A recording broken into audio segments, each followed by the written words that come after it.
Buenas noches. Buenas noches, buenas noches. ¿Qué tal estáis, mis queridos huéspedes?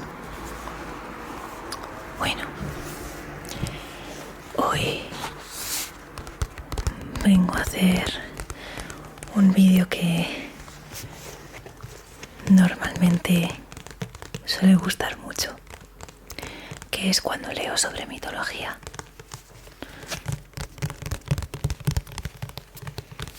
Y bueno, para los que hayáis llegado recientemente al canal y a lo mejor no habéis visto los otros dos vídeos que tengo leyendo este libro.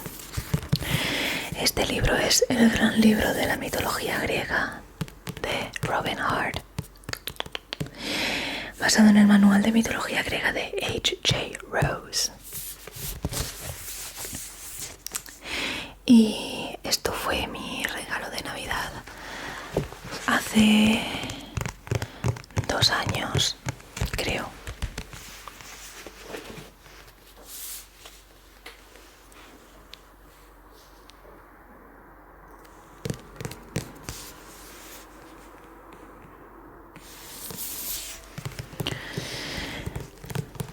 Entonces, desde ese entonces, la verdad es que lo he utilizado mucho para mis cositas de investigación y demás, porque provee muy buena base para el estudio de los mitos. Y bueno, visto que ya he leído sobre Atenea, he leído sobre Afrodita y he leído sobre Hécate. Hoy he decidido leer algunos apartados sobre deidades menores, que además lo tengo por aquí señalado.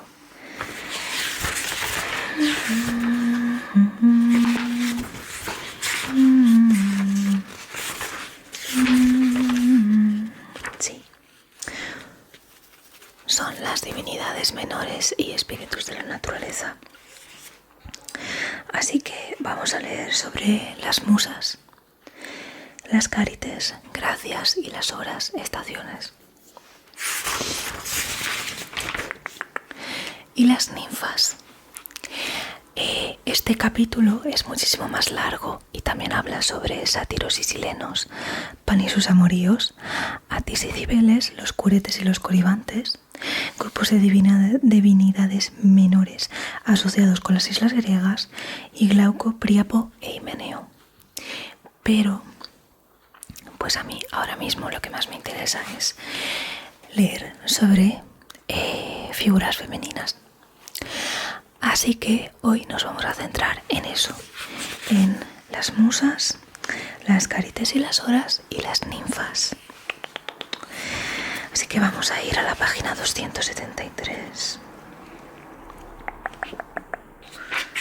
273.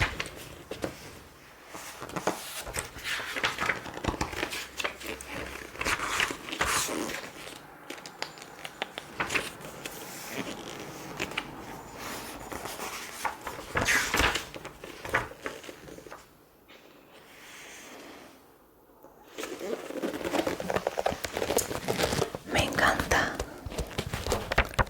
este cuadro. Es una representación de Pandora.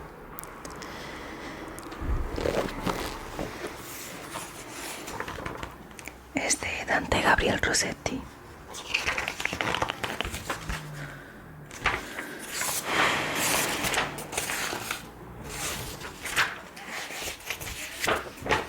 Perdón, me estoy entreteniendo.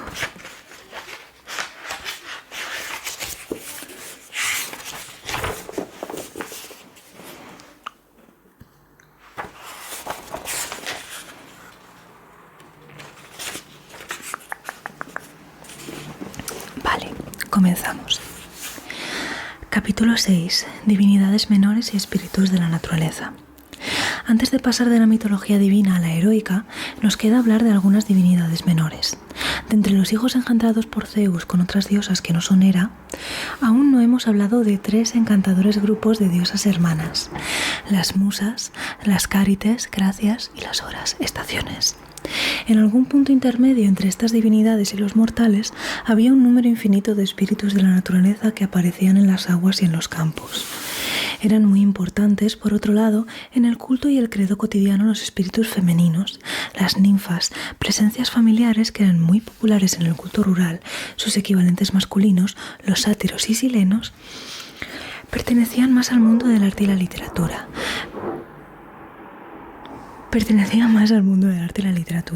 Como siervos míticos de Dioniso. Estos espíritus de la naturaleza masculinos tenían rasgos animales y apetitos bastante descontrolados, como sucedía con el dios rústico Pan, al que se creía originario de Arcadia como dios de pastores y vaqueros y que aparece comúnmente en los mitos como un amante frustrado. El mito frigio de Atis y Cibeles tiene un acento más exótico en la medida en que se hace su lugar propio dentro del corpus de la mitología griega. Terminaremos por examinar a diversos dioses menores y daimones que no están incluidos en las genealogías que da Hesíodo y que van desde los curetes y los coribantes al lujuroso Priapo y al dios de las bodas, Himeneo. Las musas. Bueno, todo eso da igual porque no vamos a hablar de todas esas divinidades. Pero bueno, las musas. De acuerdo con la narración de Hesíodo, como hemos visto, las musas, Musai, eran hijas de Zeus y Mnesimone, la personificación de la memoria. Sin embargo, otra genealogía, que debe haber sido originada por un poema cosmológico de Alcmán, siglo VII a.C., afirmaba que habían nacido en el principio de los tiempos como hijas de Urano y Gea. Algunos autores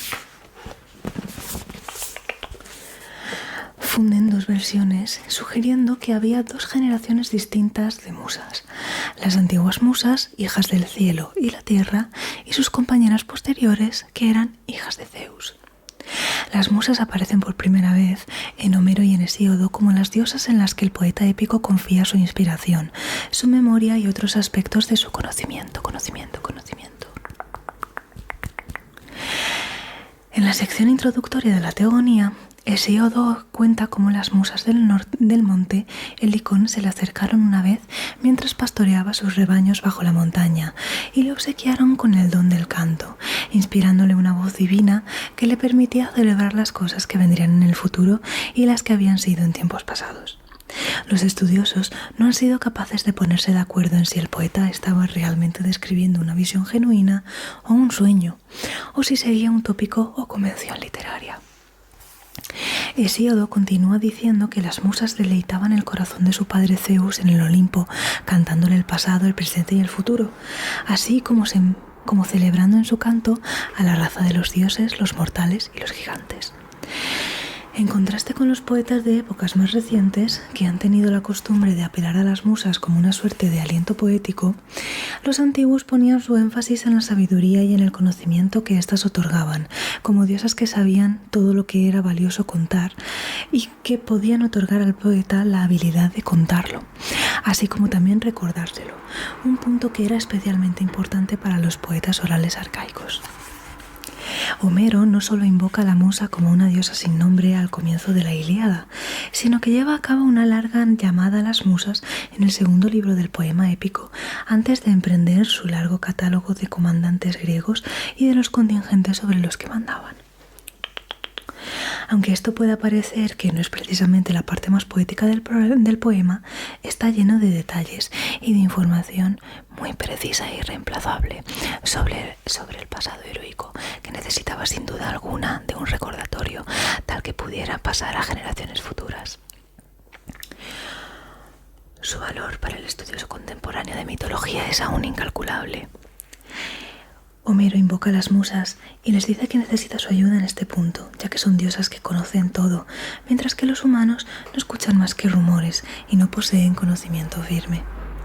Con el paso del tiempo, estas diosas sabias y solícitas se convirtieron en patronas de otras formas de literatura y, por extensión natural, de otras artes y actividades intelectuales, como la filosofía y la astronomía. De acuerdo con la tradición más común, la establecida por Hesíodo, eran 9, y sus nombres eran Clio, Euterpe, Talía, Melpómene, Terpsícore, Erato, Polimnia, Urania y Calíope. En los cultos y las tradiciones locales, sin embargo, tenían un número menor y diferentes nombres. En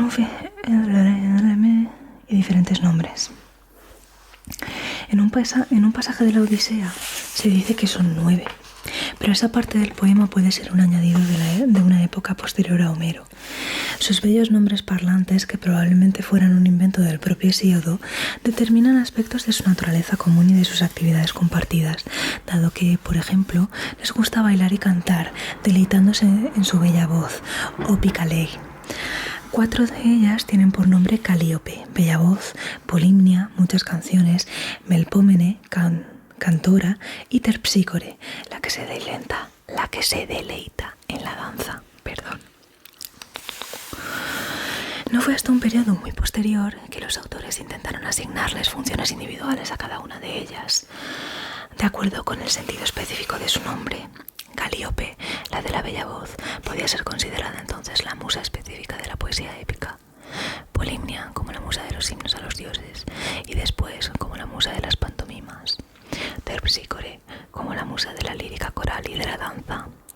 Clio resulta aún célebre en nuestros tiempos como la musa de la historia, una función que recibe de su nombre, entendido como la que celebra, Cleiei, los hechos gloriosos, Cleia, de los héroes y heroínas del pasado. Talía, alegría, podía ser pertinentemente clasificada como musa de la comedia. Urania, divina, como la musa de la astronomía. Erato, amorosa, como la musa de la poesía lírica, que a menudo es de contenido erótico. Euterpe, buen deleite, como la musa de la música interpretada con flauta. Melpómene, finalmente, es la que preside la tragedia. Estos son ejemplos sencillos, dado que las musas individualmente tienen diferentes funciones según las fuentes. No hay que tomarse demasiado en serio esta división de tareas, ya que en el mejor de los casos se trata de un juego y en el peor de una pedantería. A pesar de que en apariencia el nombre de musas es de origen indoeuropeo, su etimología continúa siendo un asunto abierto a conjeturas. Los centros culturales principales en época arcaica eran las áreas que rodeaban el monte Olimpo en el noreste, incluido Pieria, y el monte Helicón en Beocia, pero tenían otros centros de culto, aunque menos importantes, a lo largo de toda Grecia. Homero se refiere a ellas como las musas olímpicas y señala que tenían su residencia en el monte Olimpo, mientras que Hesíodo, un beocio, recibió su llamada en territorios más sureños y cuenta cómo cantaban y bailaban en el Helicón después de tomar un baño en un arroyo de ese monte. Al comienzo de Trabajos y Días, sin embargo, Hesíodo las llama musas de Pieria y en correspondencia en la Teogonía dice que ese es su lugar de nacimiento. En relación a la diversidad de sus lugares, podían ser llamadas musas heliconias u olímpicas. Ambas expresiones aparecen en Hesíodo y también Pierias, expresión que encontramos documentada por primera vez en Solón y en el poema Escudo, atribuido a Hesíodo. No obstante, el empleo de estos epítetos no implica que hubiera más grupos de musas y desde los más antiguos testimonios aparecen como diosas del canto y de la danza. Aunque a menudo se ha sugerido que en origen fueran espíritus acuáticos o ninfas de río, la idea es indemostrable y no hay ningún apoyo en la tradición que la fundamente. Los romanos las identificaron con algunas divinidades locales propias, las camenas, que tenían una cueva sagrada y un arroyo fuera de la puerta Capena en Roma. Cito: el nombre y número de las musas muestra variaciones en los cultos locales y en las diversas tradiciones. En Sición, por ejemplo, se honraba a 3 musas y hay incluso narraciones en las que eran 5, 7 y hasta 8 en número. Pausanias afirma que las musas del Helicón eran 3. Pero los nombres que les confiere, Melete, Mneme y Aoide, es decir, estudio, memoria y canción, tienen una forma que hace inviable que se trate de una tradición genuinamente antigua. Al igual que otras divinidades, las musas eran bastante celosas de su honor. Los únicos mitos importantes relacionados con ellas cuentan cómo castigaron a mortales que se atrevieron a retarlas como cantantes. El bardo tracio Tamiris o Tamiras, que era hijo del músico mítico Filamón, se volvió tan hábil en el canto con la lira, quítara, que proclamó que podía cantar mejor que las propias musas. La historia en la versión de Homero cuenta que se encontraron en Dóride, un pueblo en el reino de Néstor, al oeste del Peloponeso, y se enojaron tanto con su presunción que lo dejaron lisiado y el canto portentoso le quitaron e hicieron que olvidase tañer la cítara. Fuentes posteriores especifican que lo dejaron ciego, al igual que hace realmente Homero, aunque sea más vago en el lenguaje. El siguiente relato completo lo da el mitógrafo helenístico Asclepiades, que seguramente lo tomó de la tragedia. Ahí se dice que Tamiris compitió en un certamen con las musas en Tracia, su lugar de origen. El pacto era que se acostaría con todas ellas si resultaba vencedor. Perdón, qué bochorno. Que se acostaría con todas ellas si resultaba vencedor, de acuerdo con las costumbres polígamas propias de esa tierra. Por el contrario, ellas harían lo que quisieran con él si perdía la competición. Ok. Resultó derrotado, no podía ser de otro modo, y le arrancaron los ojos. Mala suerte. Apolodoro da una versión bastante parecida y dice que le quitaron los ojos y también le arrebataron su habilidad como trovador. Su máscara trágica tenía el ojo derecho negro y el izquierdo blanco, presumiblemente para ilustrar su estado antes y después de su derrota. Sófocles compuso una tragedia sobre él, como quizás también hizo Esquilo. En una historia tardía semejante a esta, seguramente creada en época helenística, las musas se encontraron con que las Piérides o Hemátides, las hijas de Piero, rey de Ematia o de Pela en Macedonia, las habían retado. En la versión atribuida a Nicandro, Piero, un rey nacido de la tierra en Ematia, había engendrado una familia de 9 hijas en más o menos la misma época en la que Zeus había engendrado a las musas. Estas, las Hemátides, habían formado un coro que rivalizaba con el de las musas, y los dos grupos enfrentaron su arte en un certamen que tuvo lugar en el monte Helicón. Cuando las Hemátides alzaron sus voces, la naturaleza entera se oscureció y nadie en ella les prestó atención. Sin embargo, cuando lo hicieron las musas, el cielo, las estrellas, el mar y los ríos detuvieron sus cursos y el monte Helicón quedó henchido de placer, alzándose hasta el cielo hasta que Pegaso, por orden de Poseidón, lo detuvo al darle una coz en la cima. Para castigar a las Hemátides por haberse atrevido a retarlas, las musas las convirtieron en diferentes clases de pájaros.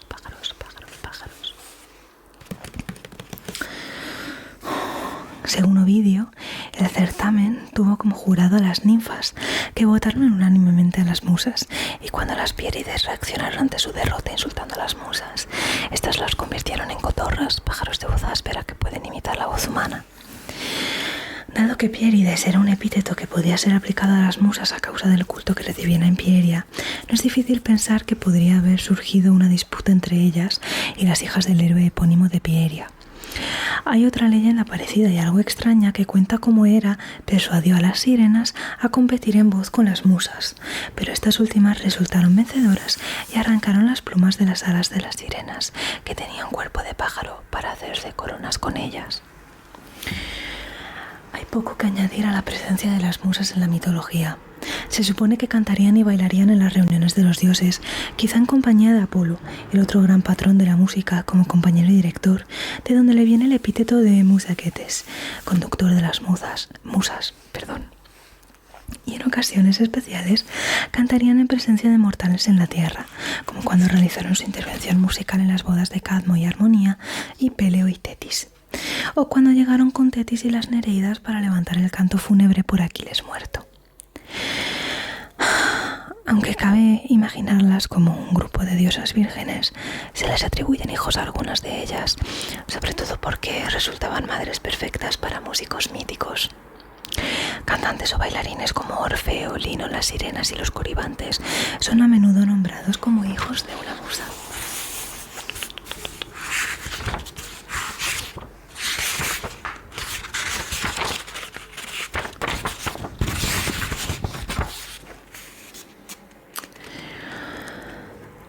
Las Cárites, gracias y las horas, estaciones. Las Cárites eran las encantadoras hijas de Zeus. Se solía pensar que eran 3 y que fueron engendradas por el dios y la oceánide Eurínome. El nombre de Gracias es la derivación castellana de la traducción latina Gratiae y de la palabra griega Carites. Como diosas de la gracia que encarnan todo lo que es bello y encantador y pueden conceder donar y gracia a las obras de arte, de la naturaleza y de cualquier aspecto de la vida, aparecen muy a menudo en compañía de las musas y de Afrodita. En la Ilíada, la diosa del amor lleva un manto eterno que ha sido tejido por las Cárites, y en el poema que canta Demódoco en la Odisea, después de un baño, la diosa es ungida y vestida por ellas en su santuario de Chipre, después de haber sido sorprendida en adulterio por Ares. En el himno homérico Afrodita, son más afortunadas las circunstancias en que la bañan y la visten, justo antes de salir a seducir a Anquises. Hesíodo señala que su morada en el Olimpo se encuentra debajo de la de las musas, que eran a menudo representadas cantando y bailando junto a ella. Safo las invoca en 3 de los poemas que conservamos de ella, 2 veces junto a las musas. Píndaro se refiere a ellas muy frecuentemente como divinidades que derraman gracia sobre la poesía y sobre diversas situaciones de festejo de la vida. Aunque su número varía, se las representa en la mayoría de las ocasiones como un trío, de acuerdo con la autoridad de Hesíodo, que les da los nombres de Aglaya, esplendor, Eufrósina, alegría, y Talía, la de hermosas mejillas. Como parecen sugerir, estos nombres estaban particularmente relacionadas con la gracia y el disfrute, que surge de las reuniones y festividades que se celebran en sociedad. Píndaro señala que ni siquiera los dioses pueden celebrar danzas y festejos sin la ayuda de las divinas Cárites. En las manifestaciones artísticas y literarias se las suele representar como diosas que danzan en las reuniones de los dioses. Sin embargo, es casi indiscutible que en origen eran diosas de la naturaleza, encargadas de que las cosechas y las plantas florecieran con encanto. Este aspecto esencial de su naturaleza se recoge en los nombres que se les asigna en el culto que se les rendía en Atenas, en el que había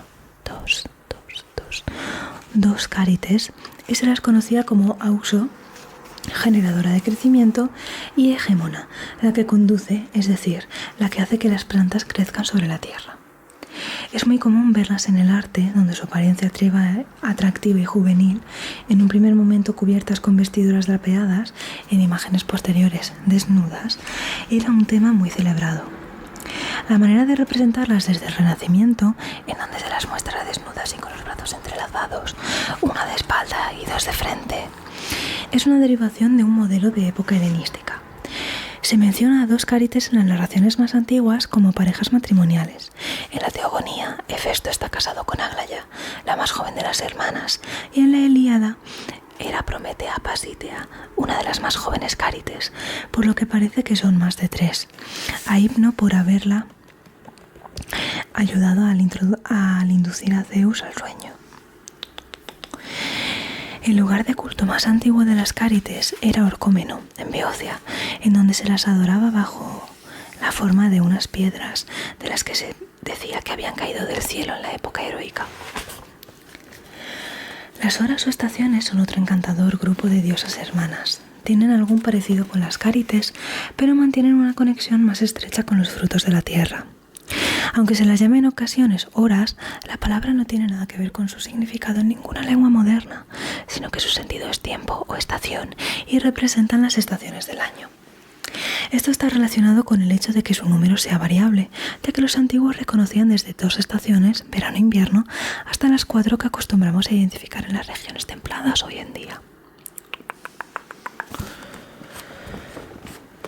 En las representaciones aparecen muy frecuentemente como 3: primavera, verano, invierno. Y suelen estar relacionadas con el crecimiento y la fertilidad, vinculados con el ciclo del año. Asimismo, se ocupan de tareas morales y sociales como diosas que protegen el orden divino, que es fundamental para el florecimiento de la agricultura y la prosperidad en términos generales.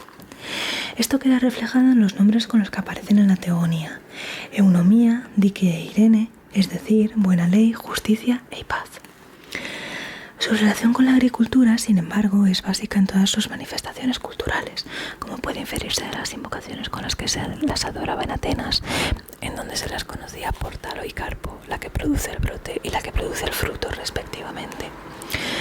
Al igual que las gracias, no son protagonistas de narraciones, pero aparecen como acompañantes de las grandes divinidades en calidad de encantadoras diosas menores, especialmente de Afrodita, y como bailarinas en las reuniones de los dioses. En el himno homérico a Afrodita se cuenta que fueron ellas las que vistieron a la diosa recién nacida cuando emergió del mar en Chipre, y que la adornaron con oro y joyas antes de llevarla al Olimpo para reunirse con el resto de los dioses. Se les encarga una tarea concreta en la Ilíada como las guardianas de las puertas del Olimpo, responsables de abrir y cerrar las barreras de nubes, idea que puede haber surgido por estar asociadas con el cambio del clima. Hesíodo las clasifica como hijas de Zeus y Temis.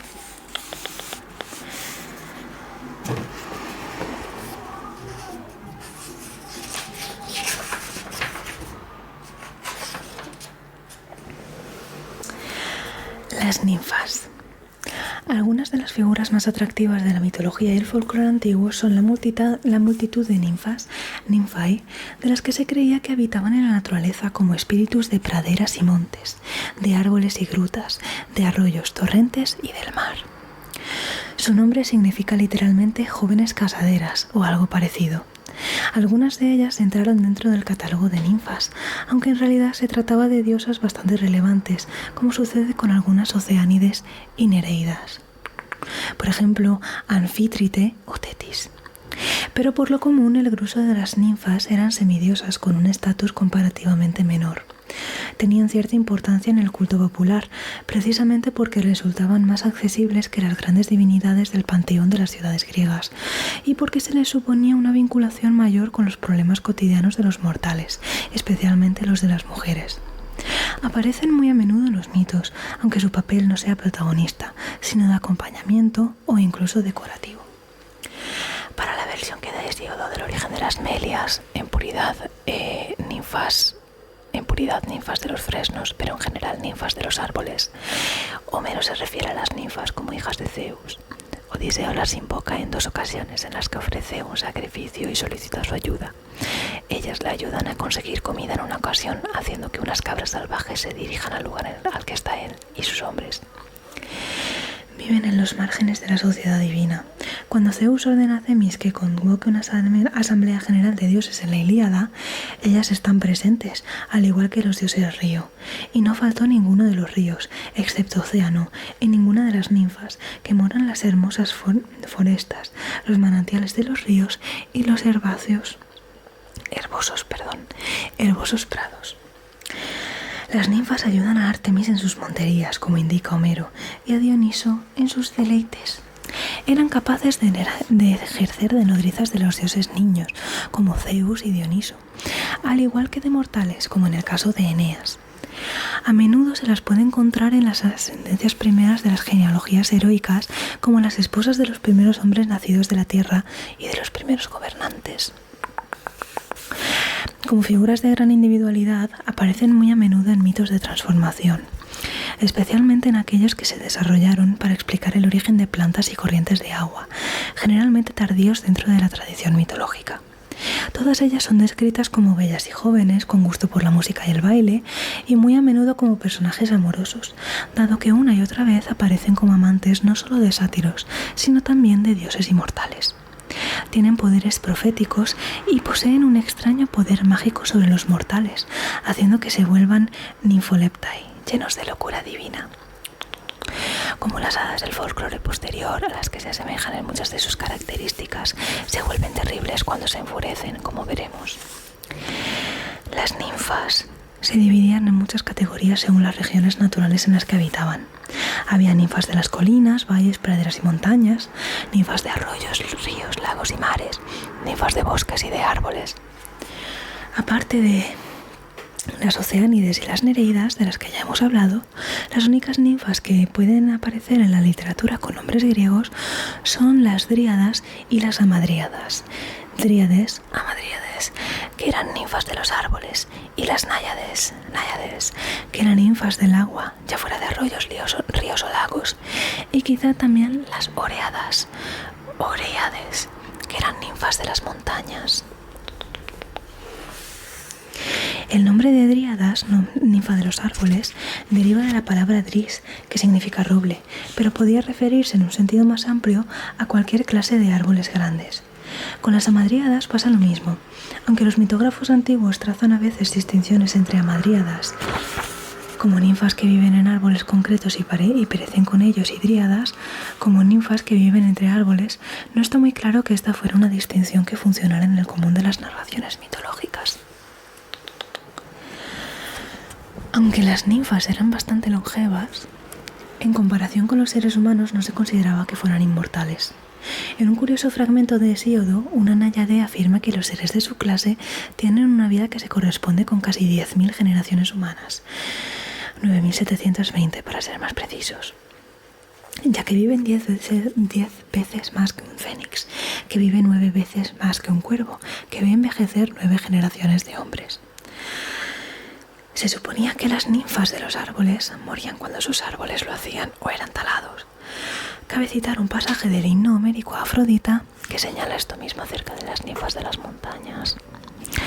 Las ninfas de hermoso pecho que no se encuentran entre los mortales ni entre los inmortales viven una larga vida, seguro, alimentándose de manjares divinos y uniéndose en encantadoras danzas con los inmortales, y con ellas los silenos y el agrifonte de astuta mirada se unen en amores en las profundidades de amables cuevas. Pero en el momento de su nacimiento, pinos o robles de alta copa brotan de la tierra a la vez sobre la tierra nutricia, y cuando su mortal hado se les aproxima, estos bellos árboles se marchitan en la tierra, la corteza se seca y sus ramas se caen. Entonces, junto con los árboles, su alma abandona la luz del sol. Como hemos visto en el caso de Erisictón, un hombre podía granjearse el odio o la gratitud de una ninfa si dañaba o salvaba un árbol.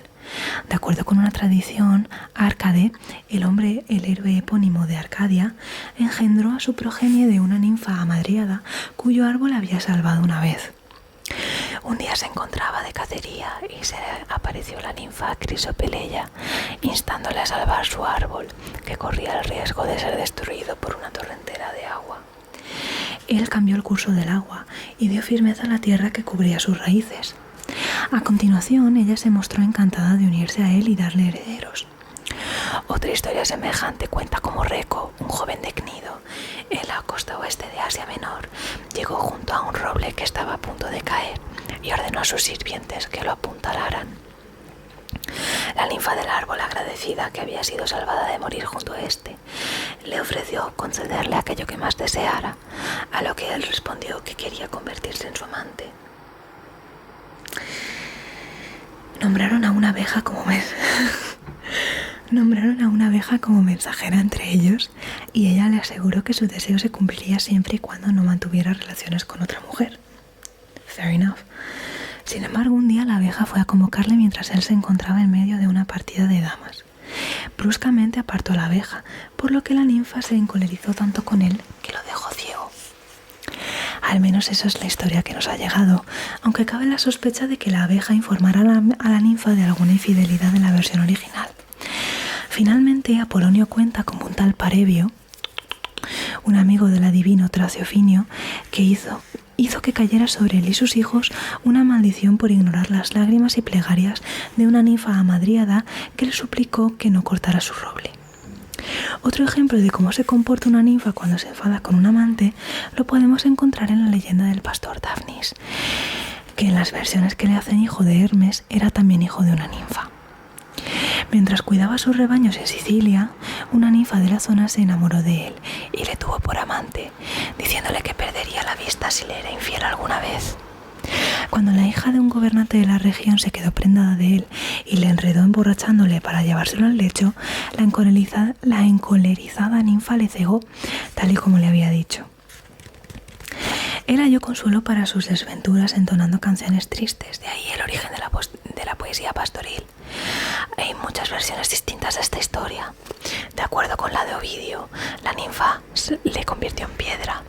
En otra fue cegado, pero pidió ayuda a su padre Hermes, que se lo llevó a los cielos e hizo que un arroyo brotara en su honor en el lugar en el que habían emprendido su ascensión. En su Idilio 4, Teócrito aporta una versión completamente diferente, en la que se cuenta que Dafne se había jactado de ser completamente diferente. En la que Dafne se había jactado de ser más que un rival para Eros, lo que provocó que Afrodita le castigara con una pasión abrasadora que fue aparentemente la causa de su muerte.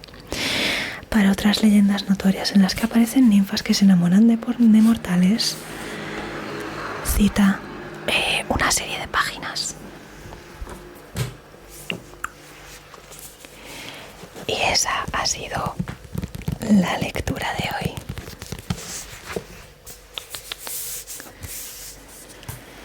Espero que os haya resultado súper relajante.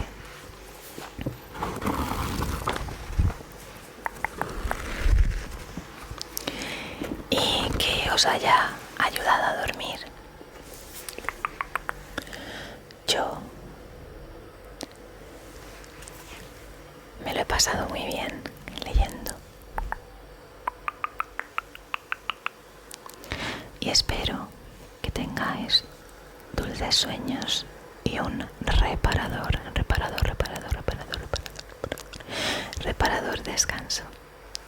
Buenas noches, buenas noches, buenas